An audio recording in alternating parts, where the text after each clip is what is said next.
Welcome to Milestone Moments, the show where we explore the journeys that lead to success. I'm Sheila Slick, your host and founder of 5 Milestones.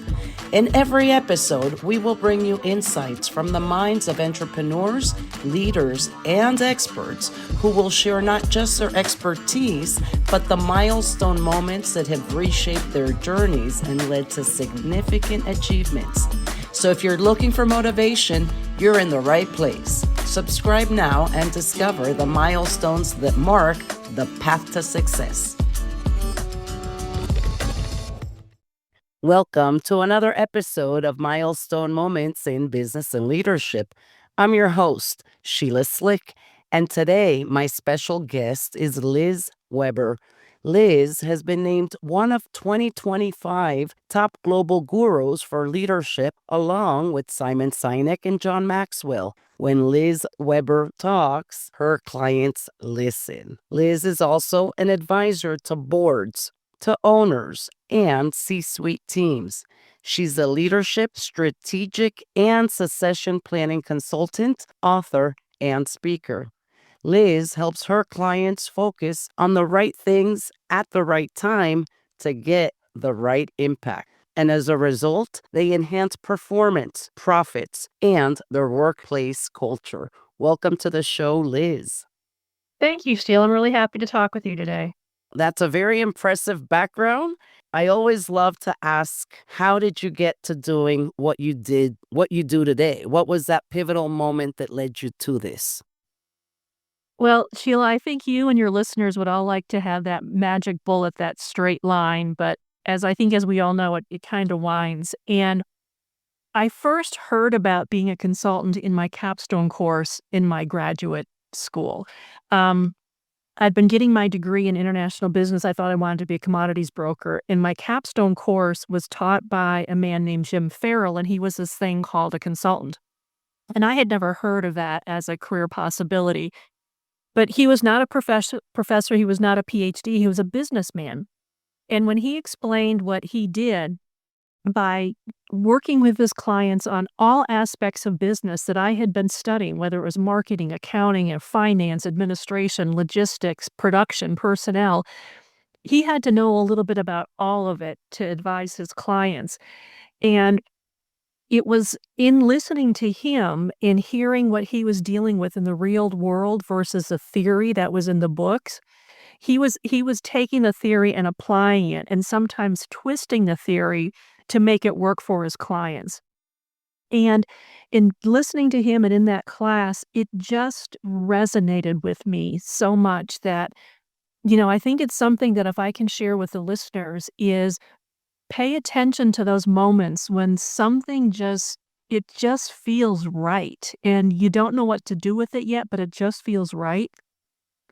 Um, I never forgot that, and I continued my studies, obviously, and then when I was in my first, career shortly out of college, again, I was very fortunate to work in an office at the U.S. Department of State where we had a number of consultants that we worked with. So I was able to work with consultants to see what they did for a client.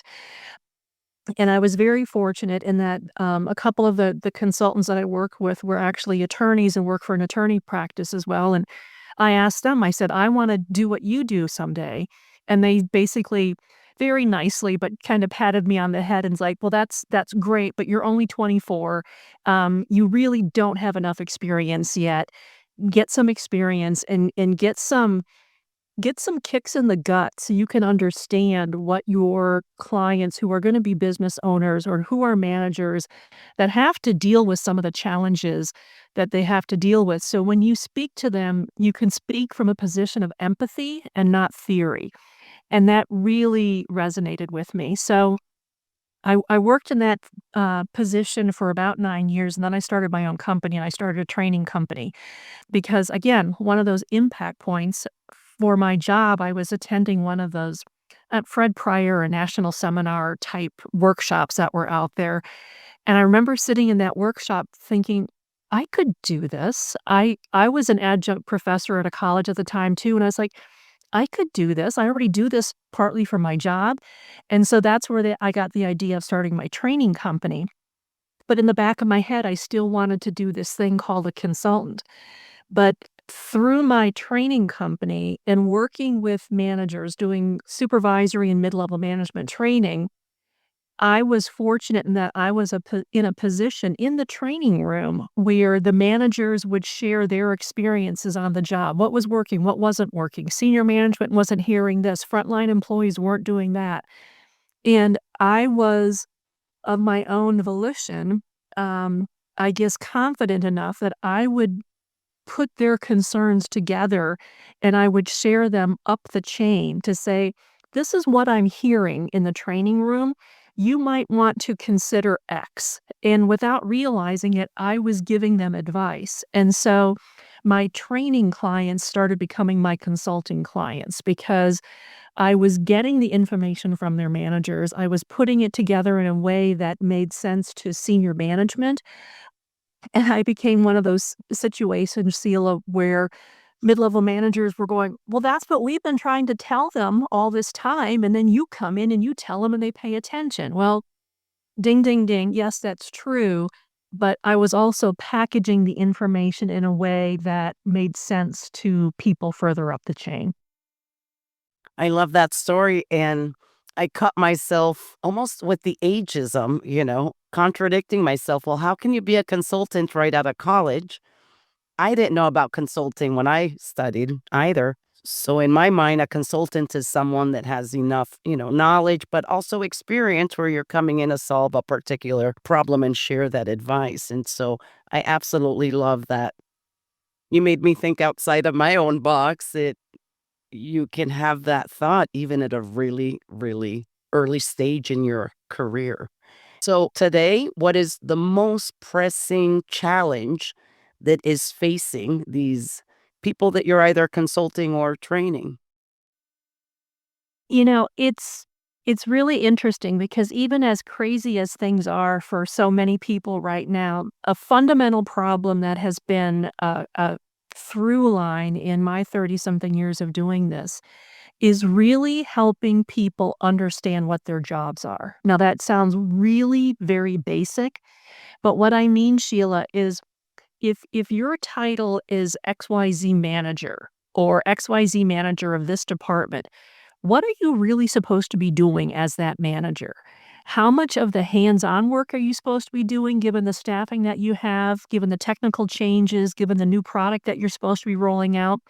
And how much of your time are you supposed to be spending developing your team members to better do the jobs they're being paid to do? And that understanding of what, as leaders or as managers, our jobs are supposed to be and how do we do that?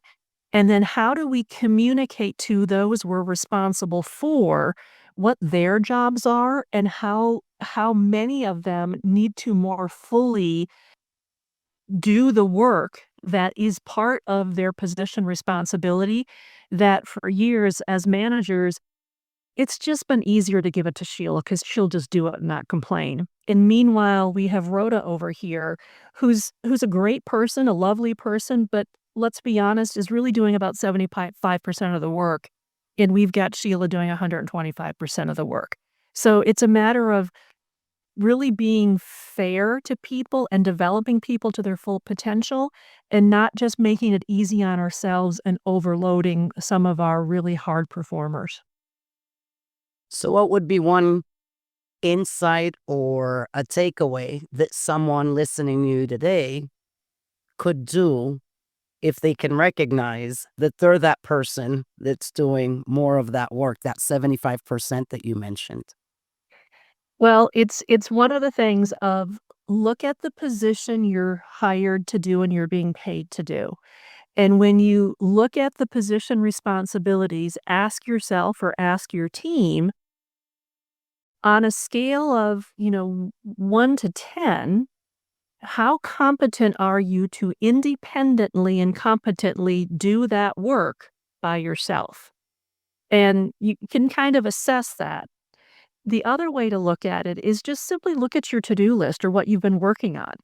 And how much of the work that you've spent your time on just today or just so far this week is actually work that is at your level versus how much of the work that you've been doing is actually work that your team members should be handling, but you're just trying to help them out and get it done. And let's be honest, between you and me and your listeners, it's easier if we just do it anyway.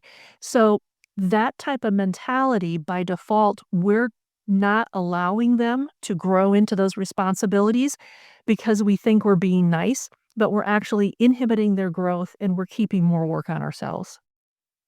Now, you've also authored a few books. Can you tell me a little bit about that? Yeah, I've written 10 books, and, I think the one that probably speaks the most to what you and I have just had a conversation about is one of the books I wrote. It's called Something Needs to Change Around Here: The 5 Stages to Leveraging Your Leadership, and it's really written for leaders of all levels. I've had great success with it for first-time leaders to actually executives in the C-suite and the boardroom. To clarify what we've been talking about is, how do I intentionally, as a leader, change the way I'm thinking and the way I'm behaving so I am more effective in leading my team and I can help them be more effective given the jobs that they're doing. So, that's one book that I'm really proud of, and there is a free assessment that goes along with it. So if any of your listeners are interested in that, that's something that can be available to them as well. And the primary market that you serve would be corporations, institutions, individuals, small businesses. I'm a B2C, basically, excuse me, B2B, business to business, and my industries are typically, um, private sector companies, family businesses. I do a lot with state government. I do a lot with trade associations. And those are typically my industries that I work with. And again, I'm working with typically mid-level managers, minimum and above, quite often the executive suite, the C-suite, the owners, or the boards of directors. And where can we find you or learn more? So I think the 2 best ways to find me, I'm on LinkedIn. I'm most active on LinkedIn, and my handle on LinkedIn is at Liz Weber CMC, and Weber has just 1 B. And my company website is the acronym for my company name. It's W as in William, B as in boy, S as in Sam, L as in Lima, L as in Lima, C as in Charlie.com. And before we wrap this up, what is your next milestone? The next milestone I had this year is just really continuing to go deep with my clients and help them take it to the next level because, as I alluded to before, things are just very challenging for a lot of my clients right now. So my focus this year is to be a stabilizing force for them and help them continue or refocus on what they can do next to stabilize them, stabilize their workforce, stabilize their business, and keep moving forward. Well, thank you so much for joining me today, Liz. Thank you for having me. I appreciate it. And thank you all for tuning in to another episode of Milestone Moments in Business and Leadership. Until next time.